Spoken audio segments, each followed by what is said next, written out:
जा रही है? कहाँ? हीराबाई रेलगाड़ी से जा रही है। हीरामन ने गाड़ी खोल दी। माल गोदाम के चौकीदार से कहा, भैया जरा गाड़ी बैल देखते रहिए, आ रहे हैं अभी। जनाना मुसाफिर खाने के फाटक के पास हीराबाई ओढ़नी से मुंह हाथ ढककर खड़ी थी। थैली बढ़ाती हुई बोली, लो, हे भगवान, भेंट हो गई। चलो, मैं तो उम्मीद खो चुकी थी, तुमसे अब भेंट नहीं हो सकेगी। मैं जा रही हूँ गुरुजी। बक्सा ढोने वाला आदमी आज कोट पतलून पहनकर बाबू साहब बन गया है। मालिकों की तरह कुलियों को हुक्म दे रहा है, जनाना दर्जा में चढ़ाना। अच्छा। हीरामन हाथ में थैली लेकर चुपचाप खड़ा रहा। कुर्ते के अंदर से थैली निकाल कर दी है हीराबाई ने। चिड़िया की देह की तरह गर्म है थैली। गाड़ी आ रही है। बक्सा ढोने वाले ने मुंह बनाते हुए हीराबाई की ओर देखा। उसके चेहरे का भाव स्पष्ट है, इतना ज़्यादा क्या है। हीराबाई चंचल हो गई, बोली, हीरामन इधर आओ। मैं फिर लौट कर जा रही हूँ मथुरा मोहन कंपनी में, अपने देश की कंपनी है। वनेली मेला आओगे ना? हीराबाई ने हीरामन के कंधे पर हाथ रखा, इस बार दाहिने कंधे पर। फिर अपनी थैली से रुपया निकालते हुए बोली, एक गर्म चादर खरीद लेना। हीरामन की बोली फूटी, इतनी देर के बाद। एकदम रुपया पैसा? रखिए रुपया, क्या करेंगे चादर? हीराबाई का हाथ रुक गया। उसने हीरामन के चेहरे को गौर से देखा, फिर बोली, तुम्हारा जी बहुत छोटा हो गया है, क्यों मीता? महुआ घटवारिन को सौदागर ने खरीद जो लिया है गुरुजी। गला भर आया हीराबाई का। बक्सा ढोने वाले ने बाहर से आवाज़ दी, गाड़ी आ गई। हीरामन कमरे से बाहर निकल आया। बक्सा ढोने वाले ने नौटंकी के जोकर जैसा मुंह बनाकर कहा, प्लेटफार्म से बाहर भागो, बिना टिकट के पकड़ेगा तो 3 महीने की हवा। हीरामन चुपचाप फाटक से बाहर जाकर खड़ा हो गया।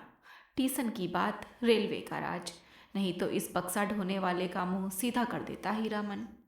हीराबाई ठीक सामने वाली कोठरी में चढ़ी। गाड़ी में बैठकर भी हीरामन की ओर देख रही है टुकुर टुकुर। लाल मुहर को देखकर जी जल उठता है, हमेशा पीछे पीछे हरदम हिस्सादारी सूझती है। गाड़ी ने सीटी दी। हीरामन को लगा उसके अंदर से कोई आवाज़ निकलकर सीटी के साथ ऊपर की ओर चली गई।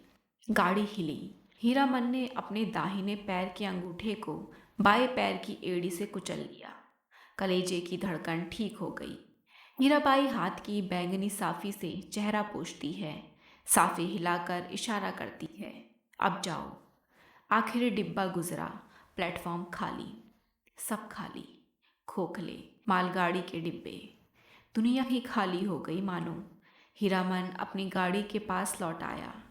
हीरामन ने लालमोहर से पूछा, तुम कब तक लौट रहे हो गांव? लालमोहर बोला, अभी गांव जाकर क्या करेंगे, यह तो भाड़ा कमाने का मौका है। हीराबाई चली गई, मेला अब टूटेगा। अच्छी बात, कोई सामान देना है घर? लालमोहर ने हीरामन को समझाने की कोशिश की, लेकिन हीरामन ने अपनी गाड़ी गांव की ओर जाने वाली सड़क की ओर मोड़ दी। अब मेले में क्या धरा है? खोखला मेला। रेलवे लाइन की बगल से बैलगाड़ी की कच्ची सड़क गई है दूर तक। हीरामन कभी रेल पर नहीं चढ़ा है। उसके मन में फिर पुरानी लालसा झांकी, रेलगाड़ी पर सवार होकर गीत गाते हुए जगन्नाथ धाम जाने की लालसा। उलटकर अपने खाली टप्पर की ओर देखने की हिम्मत नहीं होती।